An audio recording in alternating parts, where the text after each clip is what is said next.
PMC channel వీక్షిస్తున్నటువంటి ప్రేక్షకులకి నా యొక్క నమస్కారములు.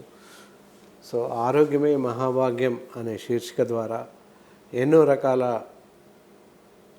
అనారోగ్యాల గురించి, వ్యాధుల గురించి, వాటికి సంబంధించినటువంటి పరిష్కార మార్గాలు, అవి ఎలా వస్తాయి అనే ఇత్యాది విషయాలని ఇంతకుముందు ఎపిసోడ్లో తెలుసుకొని ఉన్నాము. నా పేరు డాక్టర్ డి బాలకృష్ణ, ఆయుర్వేద వైద్యరత్న, శ్రీ కౌశిక్ ఆయుర్వేద నిలయం, దిల్సుఖ్ నగర్, హైదరాబాద్ నుండి మాట్లాడుతున్నాను. సో ఈరోజు కూడా ఒక రకమైన వ్యాధి గురించి తెలుసుకుందాం. సో ఈ రోజుల్లో సోరియాసిస్ అనేటటువంటి స్కిన్ డిసీజ్, ఇది కూడా ఒక రకమైనటువంటి చర్మ వ్యాధి. కాకపోతే ఈ సోరియాసిస్ వ్యాధితో చాలామంది చాలా రకాలుగా ఇబ్బంది పడుతున్నారు. ఎన్ని రకాల మందులు వాడినప్పటికీ, ఎన్ని రకాల వైద్య చికిత్సలు తీసుకున్నప్పటికీ తగ్గడం లేదు. తగ్గినట్టే తగ్గి మళ్ళీ తిరగబెట్టడం అనేది జరుగుతుంది. మరి సోరియాసిస్ వ్యాధి అనేది ఎందువల్ల వస్తుంది, అసలు రావడానికి గల కారణాలేంటి, వస్తే ఏ విధంగా గుర్తించాలి అనే వాటిని నేర్చుకుందాం. ముందుగా రావడానికి గల కారణాలను తెలుసుకుందాం. దాదాపుగా శాస్త్రీయంగా ఈ వ్యాధి రావడానికి యుద్ధమిద్దంగా కారణాలు చెప్పబడలేదు. మరి రాకుండా తీసుకోవాల్సిన జాగ్రత్తలను మట్టుకి చెప్పగలుగుతాను. జాగ్రత్తలను చాలా ఇదిగా వీక్షించండి. దుమ్ము ధూళిలో తిరగడం, శరీరాన్ని సమయానుకూలంగా శుభ్రపరచుకోకపోవడం, పూర్తి ఎండల్లో తిరగడం, వానల్లో తిరగడం ఇత్యాది విషయాలని తప్పకుండా పరిగణలోకి తీసుకోవాలి. చాలా జాగ్రత్తగా అతి చలిలో కానీ, అతి వేడిలో కానీ, వర్షంలో కానీ తడవడం చేయకూడదు. ముఖ్యంగా శీతాకాలంలో సోరియాసిస్ అనే వ్యాధి ఎక్కువగా వచ్చే అవకాశం ఉంది. వచ్చిన వాళ్ళకి చాలా ఇబ్బంది పెడుతుంది. చర్మం పైన తెల్లగా పొలుసుల్లాగా, బిళ్ళల్లాగా రాలిపోతుంటుంది. చేప పొట్టులాగా, పొలుసుల్లాగా, చెక్కులాగా ఊడిపోతూ ఉంటుంది. పుళ్ళు పడతాయి. రకరకాల విధాల అవస్థ పడుతుంటాము. చర్మం పగుళ్ళు పారుతుంది. బిళ్ళల్లాగా పొలుసులు లేసిపోతుంటాయి. ఎర్రగా కందినట్టు అవుతుంది. కొన్ని ప్రాంతాల్లో రక్తం కారుతుంది. చీము పట్టేస్తుంటాయి. ఇలా శరీరం అసౌకర్యంగా ఉంటుంది. తర్వాత ఏ పని చేయడానికి ఇష్టం అనిపించదు. ప్రతి నిమిషం, ప్రతి క్షణం మన మనసంతా కూడా చర్మం పైకే వెళ్తుంది. అంత ర్యాషెస్ బాగా, దురదలు బాగా ఉంటాయి. కాబట్టి ఎప్పుడూ మనకి వీటిపైకే దృష్టి మరలుతుంది. మరి ఈ విధంగా ఉన్నప్పుడు ఏం చేయాలి? ఇవి రాకుండా ఉండడానికి జాగ్రత్తలు అనుకున్నట్లయితే ఎక్కువసార్లు శరీరాన్ని శుభ్రపరచుకోవాలి. దానికి గాను సబ్బులు ఏమీ వాడకూడదు. శాస్త్రీయంగా గోరువెచ్చటి నీటితో స్నానం చేయడం సర్వత్రా శ్రేయస్కరం. అంతేకాకుండా సబ్బులకు బదులుగా బాత్ పౌడర్, సున్నిపిండి లాంటివి దొరుకుతాయి. లేదా ఏదీ లేని పక్షంలో ఇంట్లోనే శనగపిండి లాంటివి తీసేసుకొని ఒంటికి పెట్టుకోవడం చాలా మంచిది. శనగపిండి కాస్త పసుపు కలిపి పెట్టేసుకున్నట్లయితే కొంతవరకు ఈ సోరియాసిస్ బారిన పడ్డ వాళ్ళు ఉపశమించే అవకాశం ఉంది. తర్వాత ఈ వచ్చాక ఇలాంటి జాగ్రత్తలు తీసుకోవడం ఎంతైనా మంచిది. రాకుండా ఈ పై జాగ్రత్తలు పాటిస్తే కొంతవరకు రాకుండా ఉండే అవకాశం ఉంది. తీసుకోకూడనటువంటి ఆహార పదార్థాలు, డీప్ ఫ్రైస్, తర్వాత ఫ్రై ఫుడ్స్, బయట తీసుకునేటటువంటి fried rice, noodles, pizzas, burgers, cakes, శీతల పానీయాలు ఇత్యాదివి అసలే సేవించకూడదు. తీసుకోవలసినటువంటి ఆహార పదార్థాలు చేదుగా ఉండేటువంటి కూరగాయలను ఎక్కువగా తీసుకోవడం మంచిది. ఎగ్జాంపుల్ కాకరకాయలు, మెంతి కూర ఇలాంటివి ఎక్కువ తీసుకోవడం వల్ల రక్తంలో ఉండేటువంటి మలిన పదార్థాలని త్వరగా శుద్ధిపరిచే అవకాశం ఉంటుంది. అది కాకుండా ఎక్కువగా కూరగాయలను తీసుకోవడం, వాడడం సర్వత్రా శ్రేయస్కరం. అన్ని రకాల కూరగాయలను ఎలాంటి అనుమానం లేకుండా వాడవచ్చు.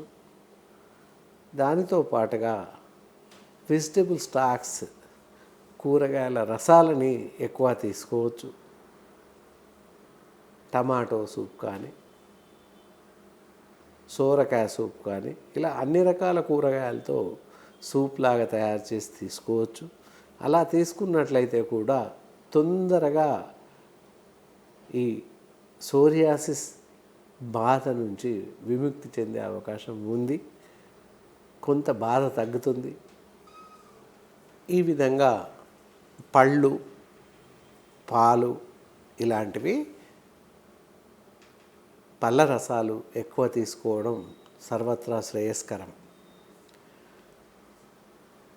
ఇలా ఈ విధంగా సరైనటువంటి జాగ్రత్తలు తీసుకుంటూ ఆహార నియమాలను పాటిస్తూ ఉన్నట్లయితే కొంతవరకు సోరియాసిస్ బారిన పడ్డ వాళ్ళు తక్కువ బాధని అనుభవించే అవకాశం ఉంది. స్కిన్ ర్యాషెస్ కానీ, దురదలు కానీ తగ్గే అవకాశం ఉంది. ఇలా ఈ విధంగా ఉన్నప్పుడు పొలుసులుగా రాలుతుంది, చెక్కులుగా రాలుతుంది. మొదట కొంచెంగానే ఉంటుంది.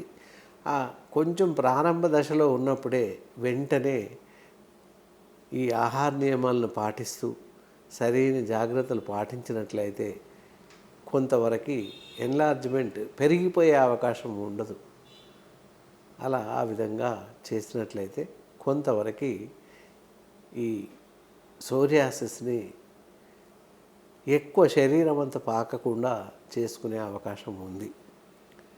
పర్టికులర్గా శరీరంలో ఈ ప్రదేశంలో వస్తుంది, ఈ ప్రదేశంలో రాదు అని చెప్పడానికి వీల్లేదు. తల నుండి మొదలుకొని కాలు వేళ్ళ వరకు ఎక్కడైనా రావచ్చు. ఇంకా రుమాటిక్ సోరియాసిస్ అని చెప్పేసి కూడా వస్తుంది.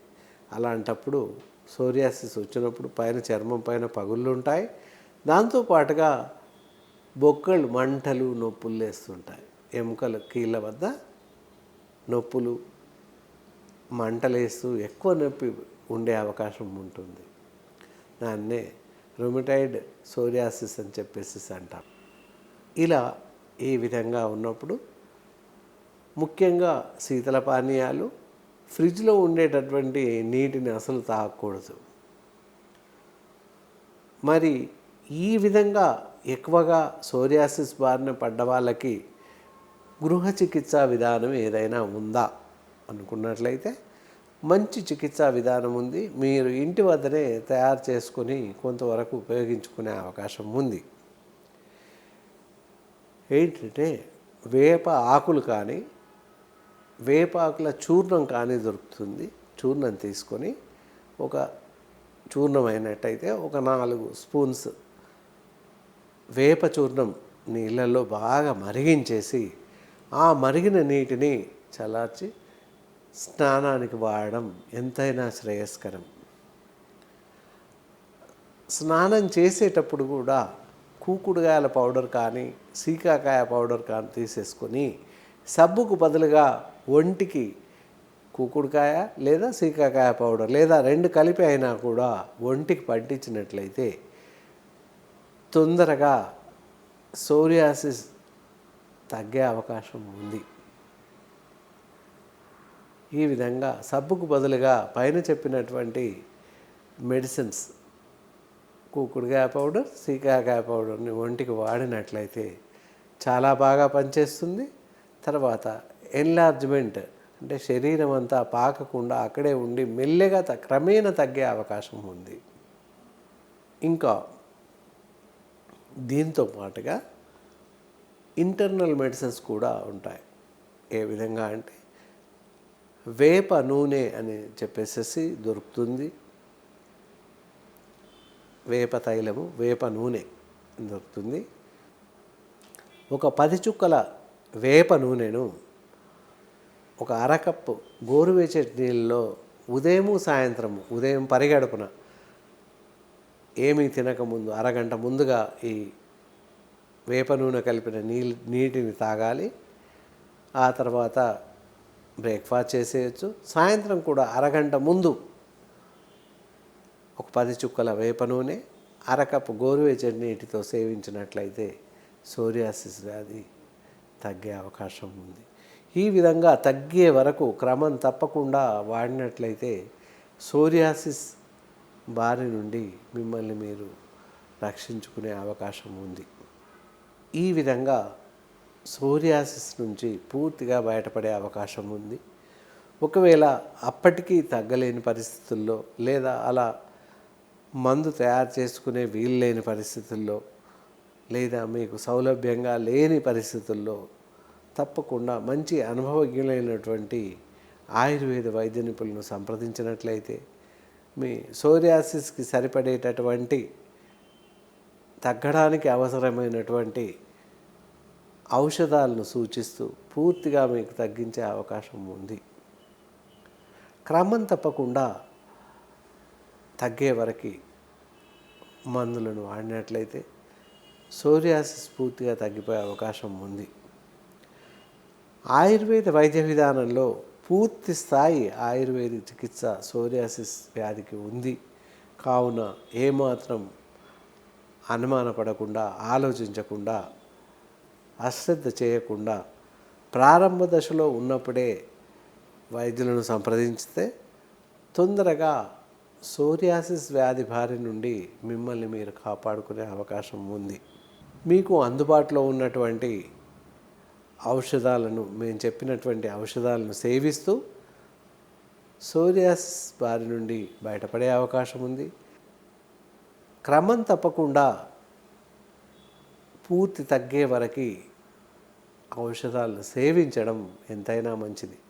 కాస్త తగ్గగానే అలక్ష్యం చేస్తూ మందులను వాడడం మానేసినట్లయితే మళ్ళీ వ్యాధి తిరగబట్టే అవకాశం ఉంటుంది.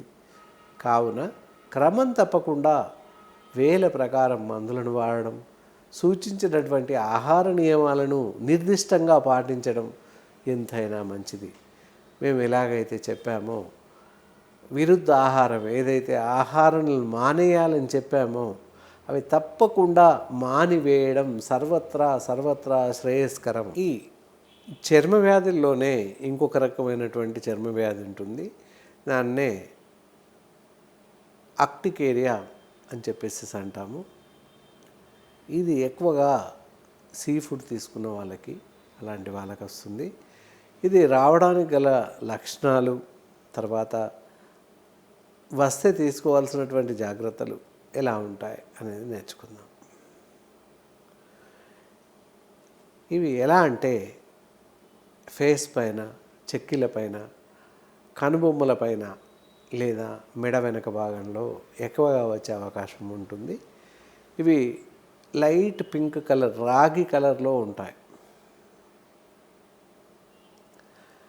ఈ విధంగా మచ్చలు రావడానికి కారణాలు ఏంటి అనుకున్నట్లయితే, ఎందువల్ల వస్తున్నాయి, రావడానికి గల కారణాలు ఏంటి అనుకుంటే, దీనికి ఎందువల్ల వస్తున్నాయి అని చెప్పడానికి ఇద్దమిద్దంగా ఎలాంటి కారణాలు శాస్త్రీయంగా చెప్పబడలేదు.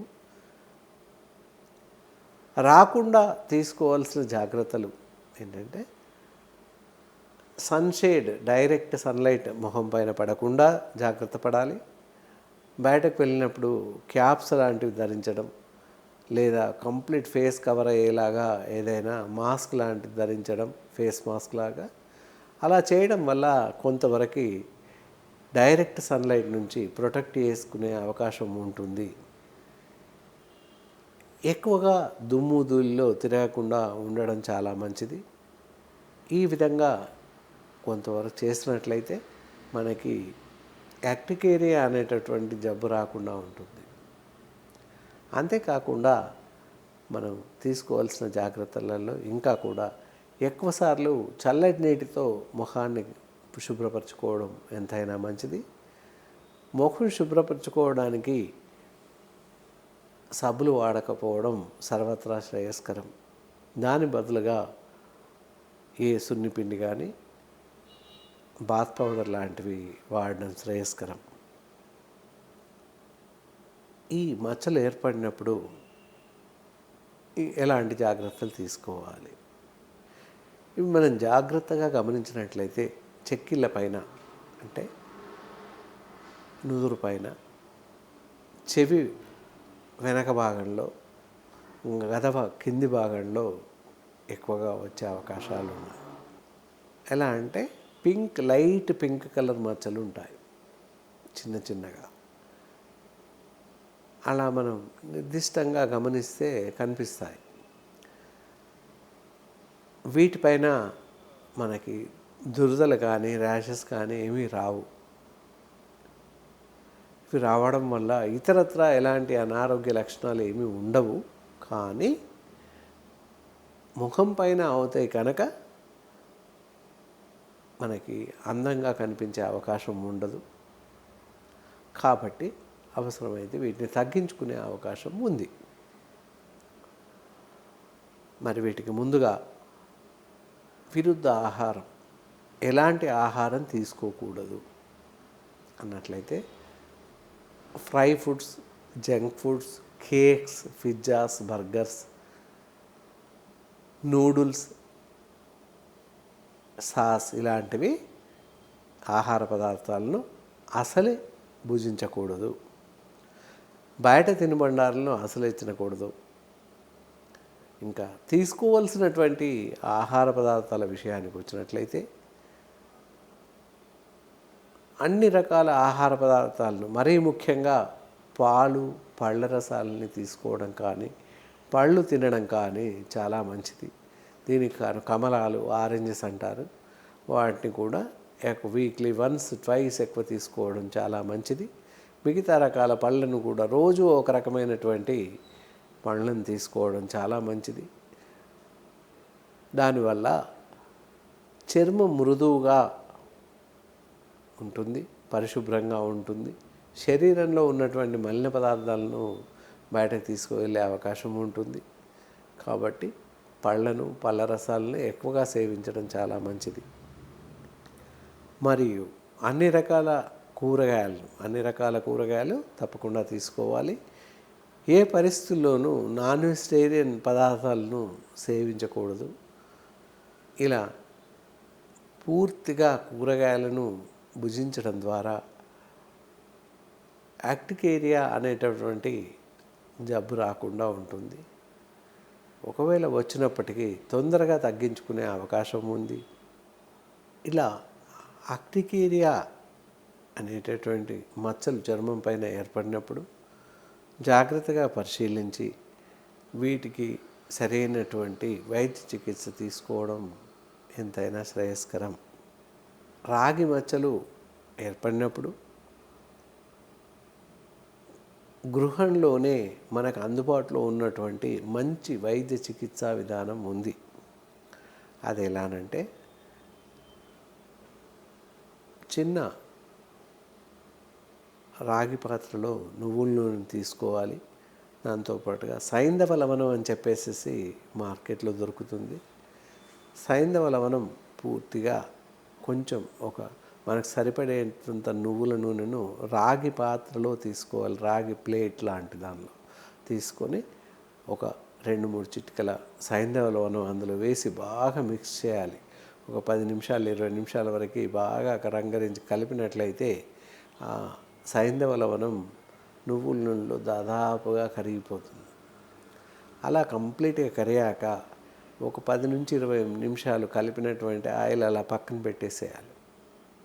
వాళ్ళని పక్కన పెట్టేస్తే మనం రాగి ప్లేట్లో కలిపి పెడతాం కనుక కొంత అందులో రసాయన క్రియ జరిగి రాగి ధాతువు కూడా ఆ నూనెలో కలుస్తుంది.